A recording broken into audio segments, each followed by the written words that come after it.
What's up, boss? This is Abraham's wallet. We span the gap between the austerity of obedience to God and the prosperity rising from faithfulness. Run your home and your dough like a biblical boss. You're excited? Are you excited, Mark? Well, we're coming up on a month that I always just have mixed feelings about. I'm excited. I'm excited to be into my waist level, leaning into the pantry and discovering things that I never knew that I owned. Yes. I'm excited to come up with recipes for ingredients that are a mishmash. Yeah. I'm also unexcited for the fact that there will be no steak or sushi or takeout or any of the treats that we enjoy. Yeah. So you guys have that truffle salt in your kitchen, however, so you're not going to be, nothing's going to taste bad. That's true. That's true. here's Before we a get question. into the details, though, Yeah. we gotta get an update on the life of La Familia Manuel. You're a little bit tired right now. Tell us why. I am. It's getting into the late afternoon here in Cincinnati, OH, and so my body is not quite recovered from the fact that my family spent 10 days in Israel. Our friend of the pod, Jeremy Pryor, took a family teams trip, and we thought it was a good season in our children's lives, 11 and 13, maybe a good age where they can start doing the brain capture work of what we're seeing and learning here, we can actually store inside us. And we thought it would be a good faith building kind of a thing and good time for our family to talk about family together. That's kind of one of the family teams goals. And it was great. I love being in Israel. I always feel like I'm home in a way there. I'm spiritually home. I feel like I'm with my people in a way. And that's how the Lord feels too. When he's in Israel. I think so. We love the food there. Everything every corner you turn, there's a new aha, that what this happened here too. And we got to do some neat things, like we go into Palestinian controlled Bethlehem, which I've never done before. Got to see Bethlehem. We also went into Palestinian controlled Hebron, where Abraham's tomb is and Sarah's tomb. There's this big passage about wait, you visited Abraham's tomb? Yes. Did you capture some footage? Yes, I did. As a matter of fact, I'll post right here. I was thinking of you all taking this picture of the outside of Abraham's tomb. And I'm a story guy, right? So I like to think about the way that something's laid out and the way to introduce a subject. And here's I like to think about, well, here's a good way to finish that off. Here's to be a good application for people. Here's a prayer moment for that, whatever, I like all that stuff. And so I was thinking, the whole time we were there, I was thinking about something that you and I have talked about several times dreamily, which is the Abraham's Wallet tour of Israel. Oh, be careful. Let's not. We gotta hold our cards close to the chest here, because that needs to become a reality. But there's certainly some details to be planned before. There might be one or two details to work out. Yes, but anyways, it was very inspiring to kind of think of. I was just writing Jeremy about this just now. What I loved was having a moment. Let's say there's a place outside of Nazareth, a town I had also never been to. There's only one place outside of Nazareth where Jesus really could have been threatened with throwing him off a cliff, as the city leaders threatened. And so everyone there says, well, this is the place. And they call it Mount Precipice. So up here on Mount Precipice, we're standing there, we're reading this passage of what happened here. And this was the last moment that Jesus had in Nazareth. He then took off. This was one of those times when they were ready to kill him, and he kind of mysteriously and magically walked through the crowd Yes. and said, I'm not going to die right now. But that was his goodbye moment for Nazareth. And we kind of talked about the things that your family needs to walk away from your families of origin to do the thing that God has called you to do. So it's kind of, I love moments like that where there's a biblical reality to this moment. And you go, wow, that's really cool to think that one of these rocks, I wonder which rock, they, grabbed Jesus by the scruff of the neck and were threatened to push him over, and to have a personal moment of reflection, prayer, etc. And I'm thinking, well, why wouldn't we string together 15 of those and make that a tour and help families get more of a vision of what it means to follow the Abrahamic family model? So I had a lot of those moments. Did you lean over to your girls and say, now this doesn't mean that you need to move away from Cincinnati? You can I didn't say that, but yes, that is certainly implied, which what we've told our daughters is if anyone feels they need to move away, they'll be taking parents with them. We will all move. Yes. I would really enjoy getting your early morning updates when it was, 8 or 9 p.m. here in Utah.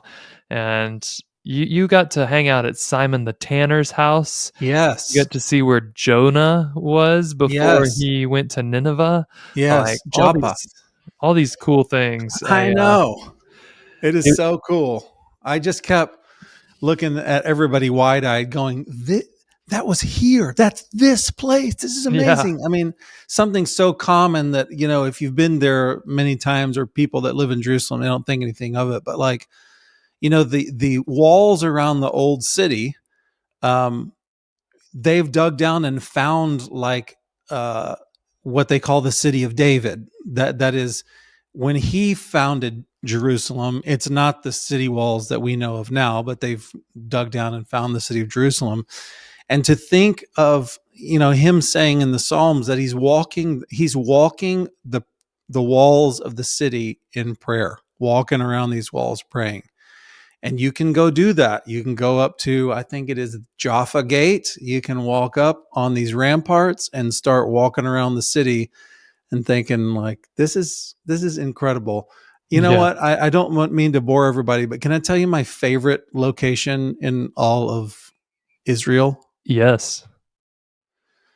It's a place that not a lot of tour guides take people to look at and stare at, but I've had some great guides in the past, and the reason people don't take groups here normally is because on the east side of Jerusalem there is a gate, and the prophecy is that the Messiah will walk through that gate, the east gate, into the temple and set up his throne.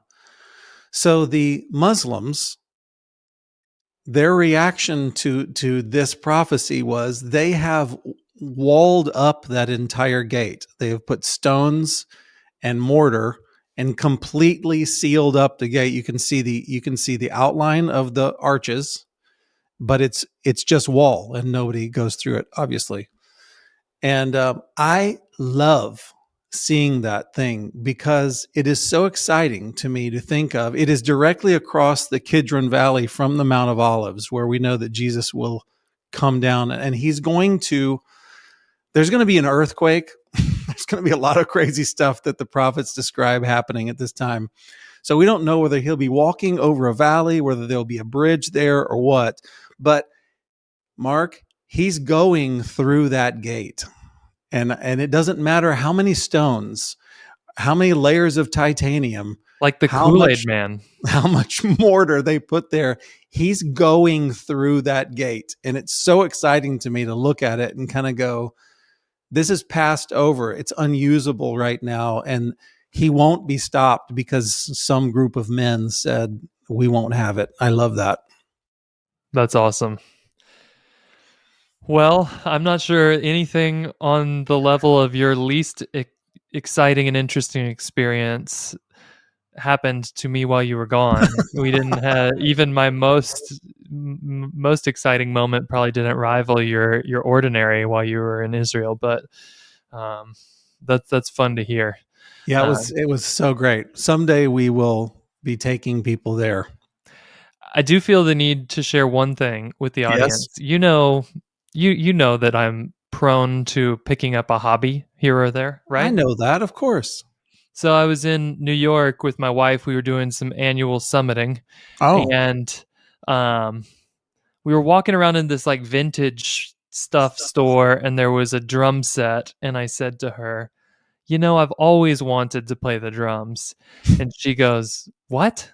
I didn't know that. Why don't you take drum lessons?" So a couple weeks ago, I began drum lessons. Whoa! And I got myself. Thankfully, my brother-in-law is a world-class, like lots of famous people. He's done studio work for them. World-class drummer, and had like 20 drum kits just sitting around the house. And so he's like, "Yeah, what do you want? Take any of them.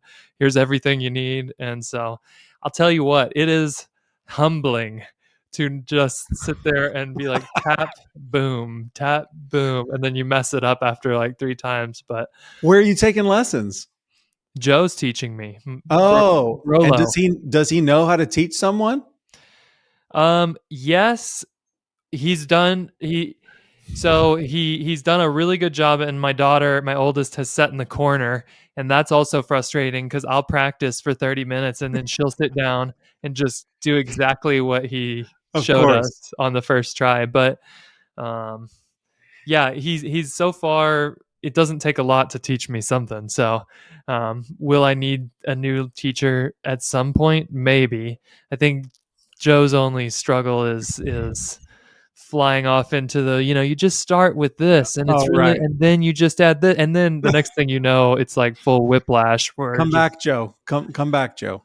Right. But yeah, I thought you'd think that was fun. I do think that's fun. And is your drum kit in your triangle room over your garage? No, it's down in the bunk room in the basement. Oh, I want to share one thing with you and the people before we get into today's topic. And that is, I'm reviewing our last year of podcasts. And so one thing that we do is we look at what the best thing that we have to go on in the absence of people like actually writing to us and commenting, which not very many people do. We'd love it if you did. Is we can just go look at the numbers and go see who responds to what. So I thought it might be of general curiosity to tell you what were the top 5 episodes of the last year. Would you like to hear that? Yeah. Okay, I'll tell you. And there's all sorts of ways of tracking what's the most popular. You can see what got listened to the most in the first week it was released, what happens on different platforms. So all I'm doing is like this moment, taking a snapshot of all of last year, where things stand right now. So that's what I'm doing. And to my surprise, the number 1 episode of 2022 was an episode that we did about large families. About what the Bible says about having a large family, encouraging large families, that it's countercultural, but it's godly and biblical, and we should be cheerleading them. So, interesting things there. Secondly, number 2 was an argument that I had with Mark Douglas on the subject of dominionism, taking dominion. Isn't that interesting? Yeah, it's not exactly right up the personal finance alley. But I know. It was a total shock. Number 3 is we did an episode on how to do a better vacation. Vacations done better, with some tips, and we released a little guide that can help people through making a good plan so that your vacation hits all the marks that you hope. Number 4, this is totally left field, but I think you and I have talked about this before. Jeff Davenport and I did an episode on reading to your children and the power of story. and people loved it. People listened to it. Okay. I'm shocked. That felt very kind of indulgent in the moment. I really wanted to share those things with him. Turned out that people wanted to hear it. And number 5 is we did a 2-episode series on small beginnings and the value of starting small with your money, being faithful in a small thing and it growing. And I interviewed my brother-in-law who runs a plumbing operation in El Paso. And my wife did say, doesn't Steven have somebody that can come fix this for us when the basement situation happened, because she had listened to that episode. That's great. I can't imagine, he's come to my house before and I'm like, I know this is way below you, but like I do have this drippy faucet if you could help. And he's always like, everybody needs my help everywhere I go. So let's get after it. If you'll help me, let's get after it. But I always think to myself, how much money are you losing to come help me in my home for 1 hour of your work as opposed to you leading your company of 45 plumbers? Anyhow. So, I also thought it was interesting. I promise I'm about almost done with this. We have a tally of all of the people, all of the listeners we've had in the last year in various countries. So I think it's very interesting. So number 1 is the USA, like by 40x. Yeah. And then we've got Canada after that. Then what do you think's the number 3 country? Uganda. Australia is number 3. Oh, we're strong in Australia. We're in the thousands of listeners in Australia. Welcome to our Australian listeners. We've never formally greeted you. We're so happy to have you, and may the day come that we have an Abe's Wallet meet and greet in Sydney or in Perth, something like that. That'd be awesome. Yes. And then there's all sorts of interesting ones where I scratch my head and go, number 1, how many English speakers are in these little countries? Number 2, how many Bible believing family leader English speakers are in these countries? Like Lithuania, we got 26 people in Lithuania. You know what's funny is I always get the alerts when we hit the top 100 charts. And I know that we're headed in the right direction, but we haven't hit the top 100 in the United States yet. However, we do regularly move in and out of the top 100 in Eastern European countries and in Africa. Amazing. So I don't know what to do with that. And maybe my friend Kik is listening in Estonia right now. We do show up in Estonia. So hello to Kik if you're listening right now. We have 11. Kik. What's that? I've met Kik. Yeah. He's I don't great. know when. Was it a man camp? Yes, probably. And I just met his son last night, just randomly. I just found a guy. I felt like I want to meet this kid, introduce myself. And he was like, I'm Kik's son. What? Okay. We've got 11 people in Russia.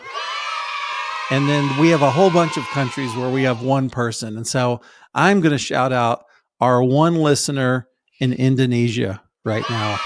What is up, Indonesia? We'd love to hear from you. Would you email us? We'd love to talk to you.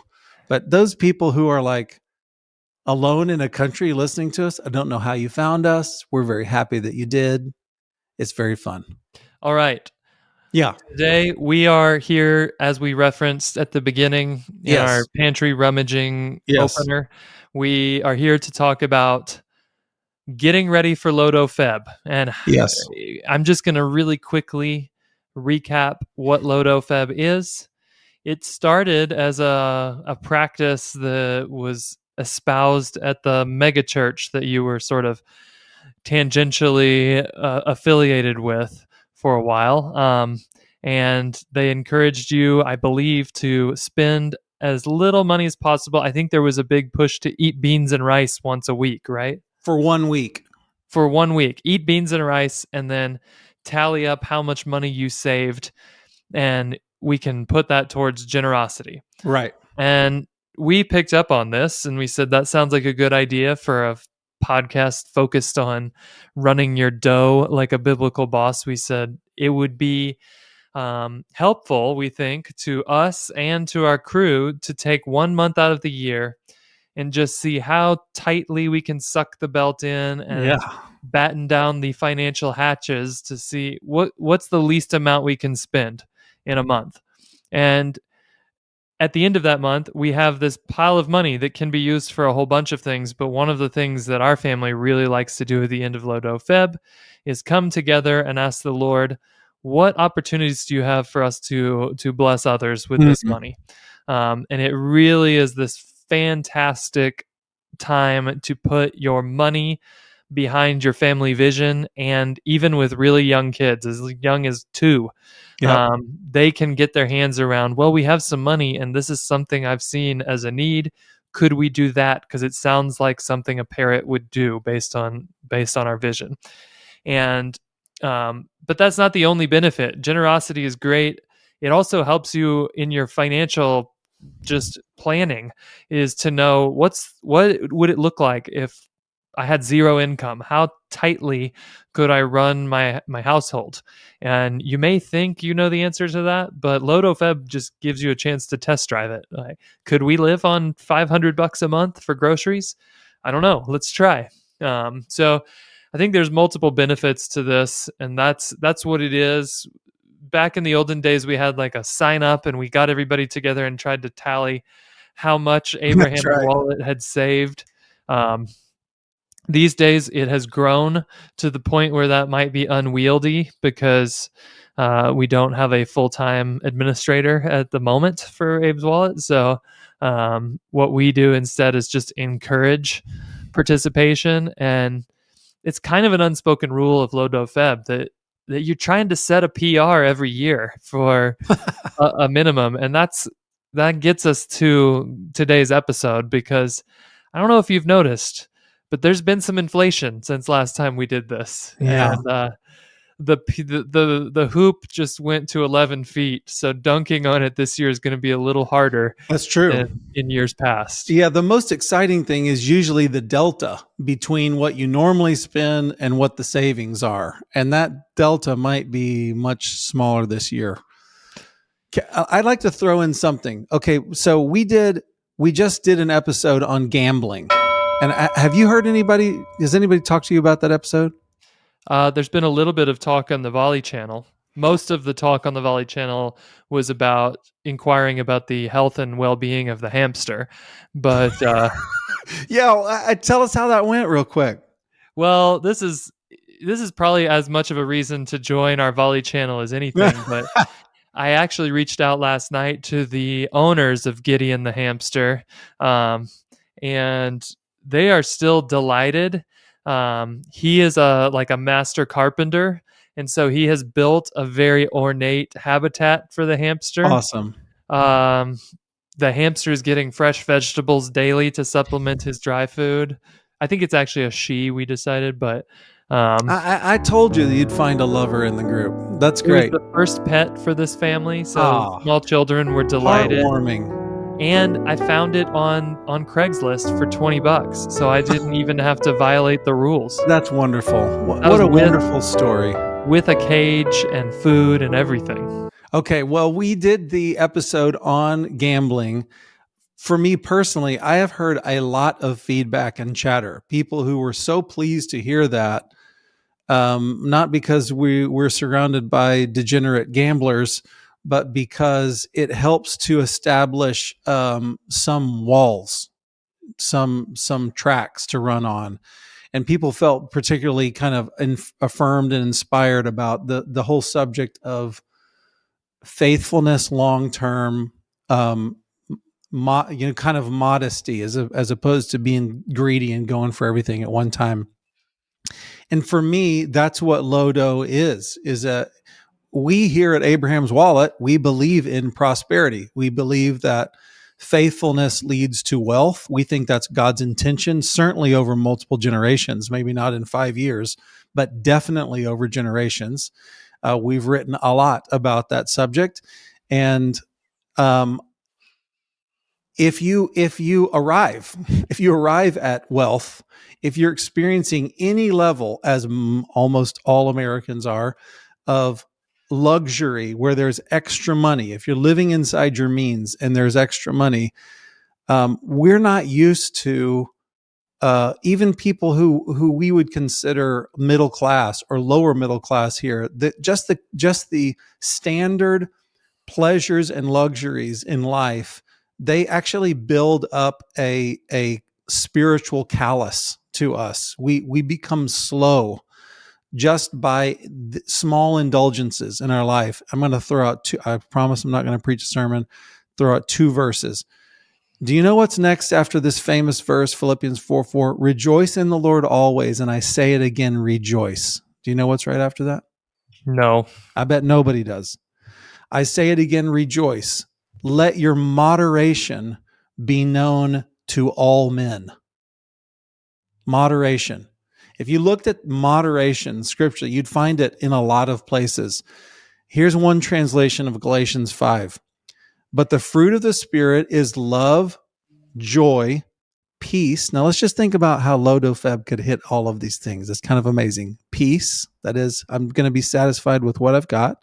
Long suffering. Maybe you don't get everything that you want immediately. Get a little bit of suffering. Gentleness, goodness, faith, meekness. That is the humility to go, I don't have to have the deluxe everything. I'm gonna look at the menu if I'm in a restaurant and I'm gonna order down. And the last one is temperance. That is, I'm going to not go for the gusto every time. Give me the prime rib. No, we're not doing that for a month. 1 month of the year, we're making a decision that we're going to modulate, we're going to turn down, and we're going to kind of take the low place with our money. I think that is a really important skill for people like us who we actually have ambitions towards prosperity and wealth. I mean, we do, because we believe that's what God's ways produce. We believe in living below our means, which means that you have extra. And so to make a decision to do a little bit of modulation, a little temperance is a good thing. So we're going to talk about tactics about how to do this thing. Is that right? Do you have a list in front of you? Yeah, I've got. I kind of tried to gear it this year specifically towards how do we try to sneak around some of the barriers put up by high inflation. That's great. Most people, the number one category they're going to save money in LoDoFeb is in their food budget. Yes. That's just, it tends to be the one that's the most flexible compared to, we don't recommend skipping your mortgage payment in LoDoFeb. No, I wouldn't do that. So it's one of the bigger categories for most households when it comes to the budget, and it's one where you can save some money with some wisdom. If you don't have a budget, please just go back a couple weeks. We've talked about them recently. We've talked about them in the way back too. Get a budget. We've spoken so much about tools you can use. You can go to the website. We have a whole article about budgeting tools. Do that before LoDoFeb starts. Otherwise, you'll have no idea how much you spent, much less how much you saved. But like I said, I think food is the primary category. So let's start there. All right. I'm going to admit right on the front, I always cheat when it comes to LoDoFeb. And if I see a deal starting about October, I'm thinking LoDoFeb is coming. Uh-huh. And if I see, say, ground beef in bulk and it's $3 a pound, I might buy 10 pounds and partition it out, and I put it in the deep freezer, which keeps it colder so it stays nice for longer. Mm-hmm. And I've been filling up the freezer slowly for a while. I always buy a turkey come Thanksgiving or Christmas time when they go on sale. I always grab an extra turkey, stick it in the deep freezer, because a turkey can feed my family for about 5 days. And you can get a 20-pound turkey on sale for very cheap, about 50 cents a pound if you shop at the right time of year. Wow. Do you want to ping pong? Do you have some food tips, and I'll kind of intersperse mine with yours? Sure. And I confess to the people, I'm going to be talking to new listeners for whom this is their first LoDo. Okay. So, we can ping pong back and forth. Mine with food is simply this: eat everything you've got. So I was looking through our freezer just yesterday. I was looking for frozen blueberries. Why don't we have frozen blueberries for the delicious smoothie that I'm thinking? And I didn't find frozen blueberries, but goodness gracious, was I stunned at the things that I found in the deep recesses of the freezer. And I'm thinking, these are meals. These were purchased as meals, and those meals have never been eaten. So they just sit here. There are vats of quinoa in my house. There's like red beans and rice packets. There are dried bean bags, of black beans. And so make it your practice that our goal at the end of February is to have nothing in the pantry and nothing in the freezer. We're going all the way through. So that's my tip. Eat everything you got. Yes. Certain foods are out for the month, I will say, unless you've stashed them ahead of time. That's a fair statement. There will be no salmon meals. That's Yeah. For us, a big piece of salmon is kind of a weekly thing usually. That won't happen in LoDoFeb. Last night we had ribeye.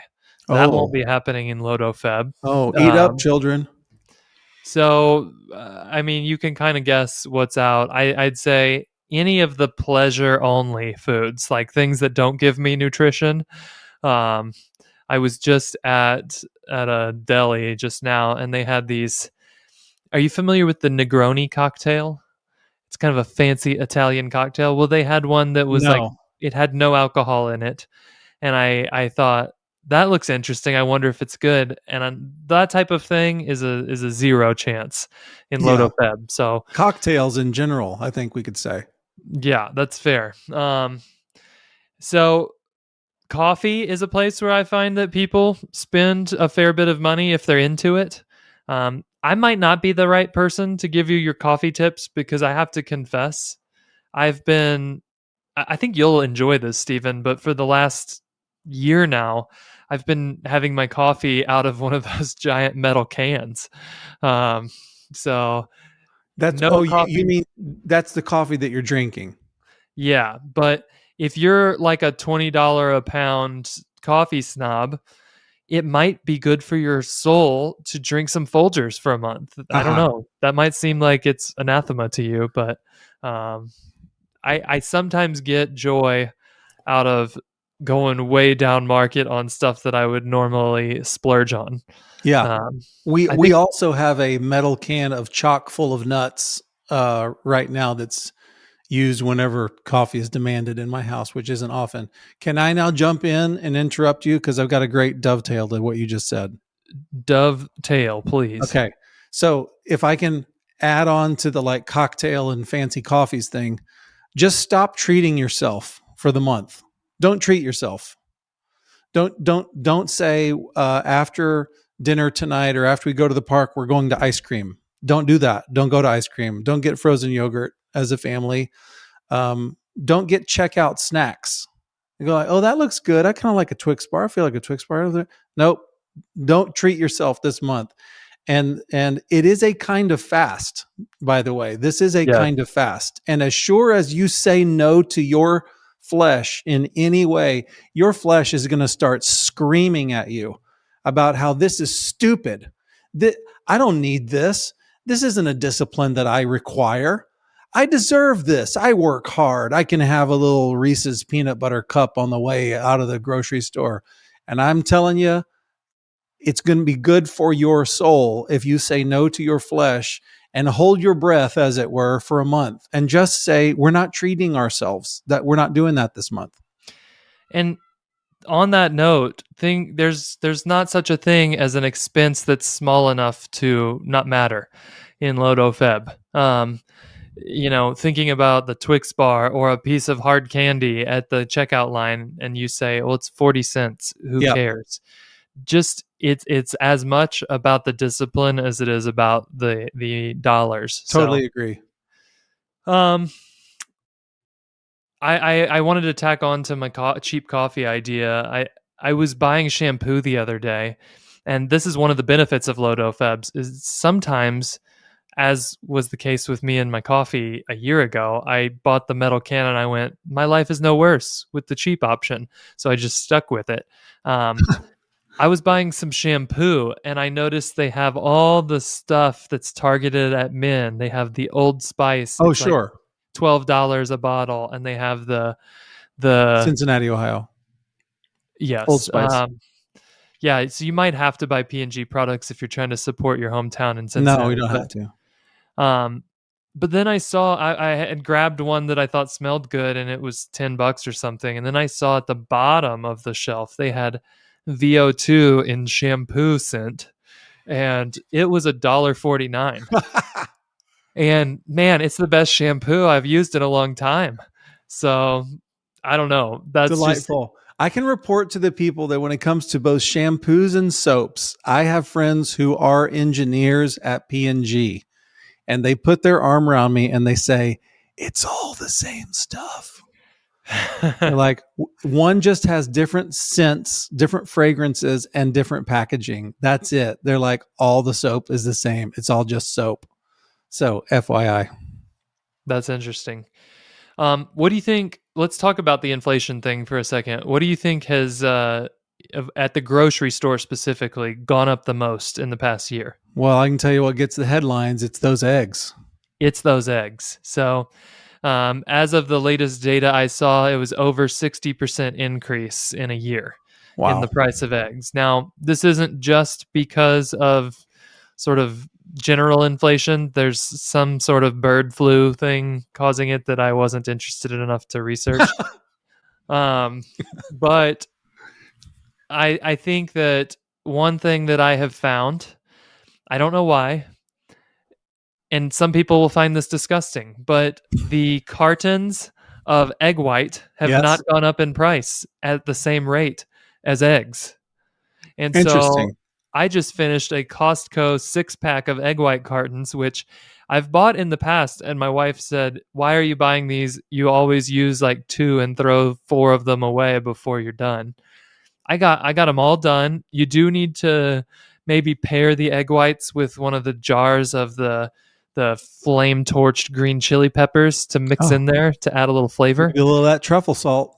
Yep. But there's a tip. I mean, I know somebody who set up a perimeter around their backyard chicken coop because they were worried somebody was going to steal their poultry gold mines. But yeah, eggs are pretty important. And if you could find maybe that you don't mind an egg substitute or an egg white, you might save a little bit of dough there. That's a great suggestion. This is just general instruction for people for whom this is the first time. Don't buy clothing this month. Don't buy office supplies if you can possibly get around it. Don't buy decorations. Don't buy furniture. Don't spend money on entertainment. Look for alternatives. And I'll throw out something else I was going to say on for the sake of entertainment. Get familiar with your local library as a sub for entertainment. You just need to say no to all of those. Oh, I needed new jeans. Not this month. You can go without new jeans. You've got other pants. You can get new jeans in March, but don't do that this month. I do have to interject that this requires sometimes some forethought because we're headed, you and I, in a few short weeks to the wilds of Arctic Michigan. Yeah. To snowmobile across the state in the dead of winter. Yes. And I was pretty nervous about losing digits until I talked to somebody who does this all the time. And he said, Mark, these new snowmobiles, they are engineered to blow the engine heat onto your hands and feet the whole time. I've never heard of that. He said, you're going to be sweating from the hands and feet on these machines. I've never heard that. So I was pleased about that. That's cool. Other super high inflation items at the grocery store. Do you have any guess at what came in at number 2? Milk?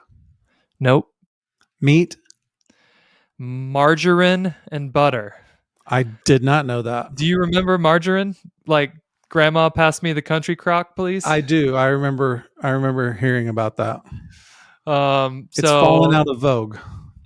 I was surprised by the list. Obviously, meat's on there, lettuce, flour.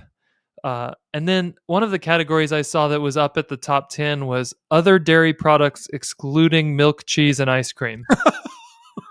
So does that mean like just sour cream and yogurt have gone up?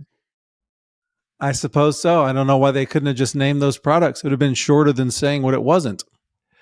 If ice cream has become the most cost-effective way to get my dairy, then I'm going to take one for the team and gain some weight during LoDo Feb. Honey, milk is so expensive that I've just taken this ice cream and waited till it melted. And then I just drank that. Yeah, and put some peanut butter in it and made it into a smoothie, and I'm going to die in 5 years. So that's kind of my grocery shopping inventory list, is that you should just be aware. And when you think about, okay, normally we eat something that's gone way up in price, what could we potentially sub out? A lot of these things that are benchmarks for high inflation, there's not great substitutes for. So like flour, not great substitutes for flour. Vegetables, you still, if you live in my house, there's no way you're going to skip on vegetables for the month. So one tip we use there is we go with frozen foods for this month. Now, my wife is a big fresh vegetables person, but frozen vegetables aren't actually cheaper, generally not much cheaper than fresh, but you can get exactly the amount you need and cook them and then have the rest stay there for you until you're ready. Whereas when we buy fresh vegetables, there's always a little bit that's either leftovers that doesn't get eaten, or we buy in bulk and the bag, some of them goes bad before we're done. Right. So frozen vegetables, you're not necessarily saving money on a dollars per pound basis, but you can save money by not wasting. Another tip, this one I don't personally have experience with, but I was doing a little research for the episode, and one of the tips I found is that often you will find that local options have not gone up in price the same amount. I could attest that there's somebody in my neighborhood that has a sign that says eggs $6 a dozen, which is cheaper than the grocery store. Right. I don't think that's legal for them to do that, but it's probably healthier for you too. Yeah, nobody's gotten them for it yet. So whether that's neighbors that have a vegetable garden, a little hard to do in February unless you've got a hardcore like greenhouse keeper.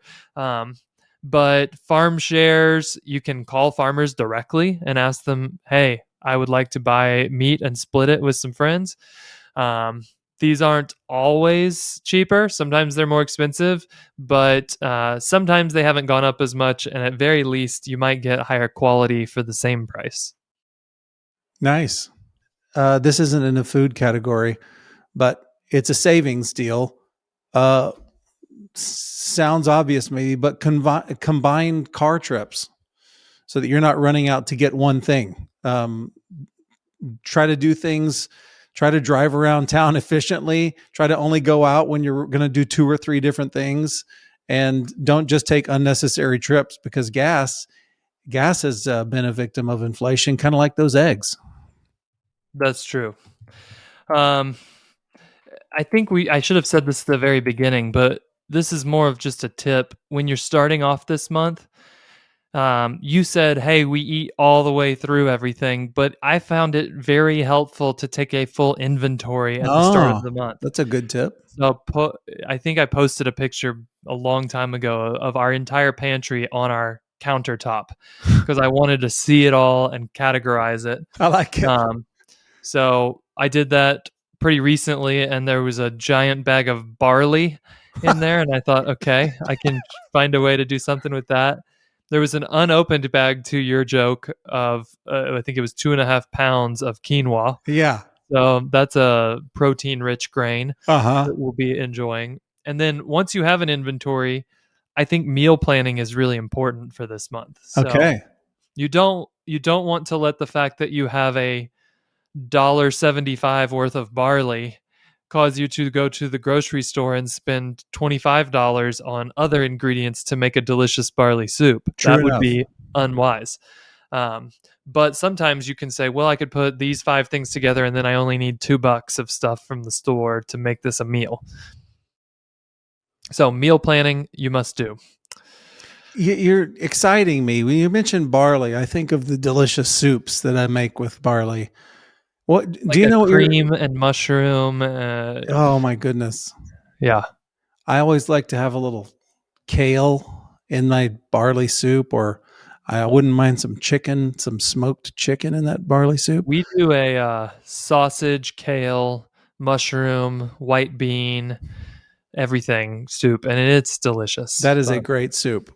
While we're on the topic, sausage is a great LoDo ingredient, just so that everyone knows. I had some red beans and rice the other day, and I oh, sent one of my girls out to get one link of andouille sausage, yeah, and I cooked it up and then chopped it real small and mixed it in there, of course and you it did. created flavor in the entire batch. Of I felt course. like I'm going to get to this in a second, but how to stretch your meat budget. Um, so we'll get there in a second. Okay, very good. While we're on the topic of delicious foods, can you tantalize me with what you've got planned for your Shabbat meal tonight? We're having sushi tonight, which Whoa. is really not common, but um, yeah, tonight is my daughters. If they get to pick, that's always choice number one. So Okay. we're having sushi tonight. Okay. Here's another tip: substitute things. Did you know, Steven? I was tasked with collecting ingredients for stuffed bell peppers at the store the other day, which is a pretty good LoDo meal for other reasons. It is. But I saved $4 by, instead of buying the multicolored orange red bell peppers that we normally get, I just bought green ones, and they were just as good, and they were less than half the price of the pretty ones. Makes sense. Save that vitamin A for March. And by the way, when we made those stuffed peppers, we used some quinoa, rice, meat filling, Yeah. all mixed together, and 1 pound of ground beef was enough for our family of 5 to feel satisfied. It wasn't necessarily like we were going to put on a lot of lean muscle mass with that meal, but if you're looking for ways to extend how far a relatively small amount of meat will go, you can mix it into a veggie rice combo. Stir fry is another option there that kind of does the same thing. Great point. Put some noodles in there. Put some rice in there. Starch it out. Yep. Make your own pre-made things. So we wanted to make guacamole the other day, and my wife had enough of the every time you want to make guacamole, you have to get a $2 packet of spices, and said, I'm just going to figure out what's in this guac mix. Yeah. It turns out if you've got some cumin and some chili powder and some salt and some Not garlic hard. powder, you've got guac mix. So That's right. things like that, you don't have to go out and spend money. Again, we're not talking about saving $100 here. We're talking about saving maybe 75 cents on that meal, but it adds up. Let's see. I've got Here's a an couple old chestnut more. I'll throw in. As you're eating through the pantry, also go look wherever you store old gift cards and eat your way through gift cards. There might be gift cards you might have an REI gift card that's got $8 left on it, and you're thinking, I don't know that there's any $8 hiking boots. Yeah, but you know what there is $8 of in there? They got that beef jerky they sell in there, and you can look in the cracks of drawers and find an old Chipotle gift card, and anyways, eat your way through gift cards. That's my reco. I've got a LoDoFeb gift card drawer, so just waiting for the month to start. I love it. What are your feelings on coupons, Steve? I think coupons are a great thing. What I really like that Kroger does is, Kroger tracks everything that you buy when you put in your little loyalty number, and then they send you a deal in the mail. It goes that you eat all this stuff. Here's some coupons. I like that. My wife likes going on the Kroger app and finding all the coupons on there. there comes a point, and I was thinking this with your avocado hack. You got to hack the avocado really to make guacamole. But there comes a point when the finding and digging around of coupons becomes it eats up your time and is not worth the 15 cents that you save. But when they throw it in your lap like that, I feel it's kind of irresponsible to not use them. So I like the coupon, and there comes a point where I'm not doing that trouble. There's a couple new school couponing options. Oh. The Flipp App, FLIPP is a good option. Unaware is of it. another one. You've heard of it? Nope.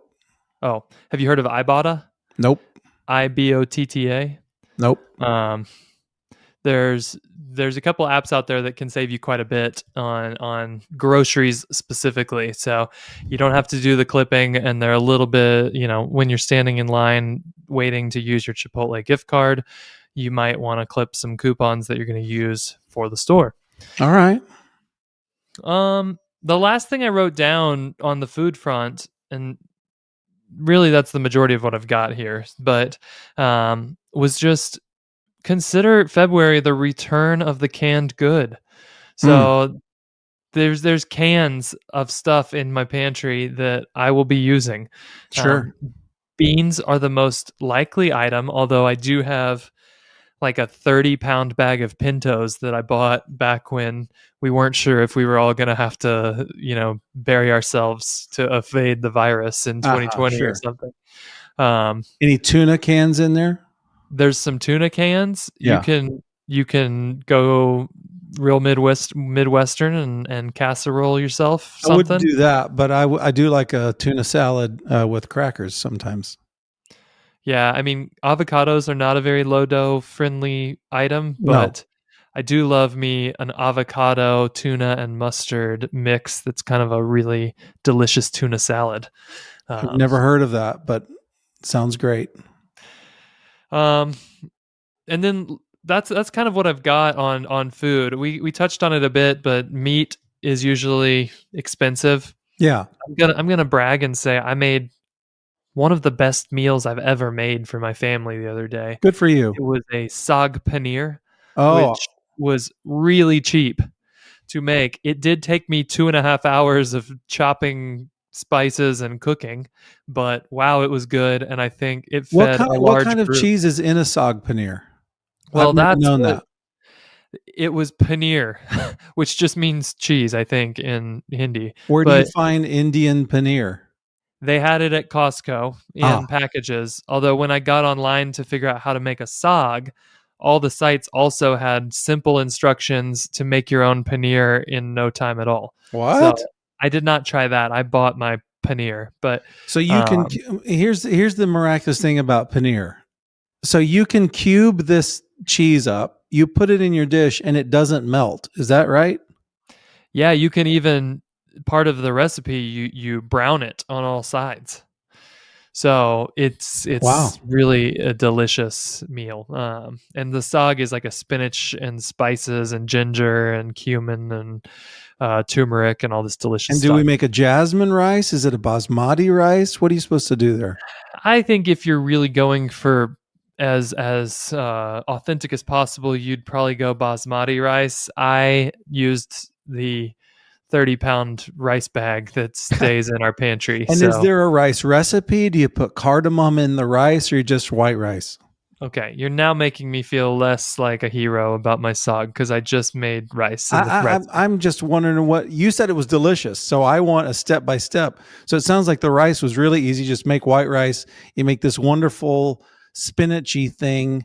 You put the cubes in there, which you may or may not have browned beforehand, and you've got delicious meal with some protein built in. Yeah, we did it twice. The first time not as good, and the secret was I have one of those fancy blenders, like Vitamix blend so fast it can heat things up things. Yeah, and I put my mix in there and just made it into a perfect paste, homogeneous solution. Mixture. Yeah, and that really brought all the flavors together. Before it was kind of more of a leafy leafy stew of tiny chopped Uh-huh. up spinach. Yeah. So Okay. fun meal, no meat, very inexpensive. Okay.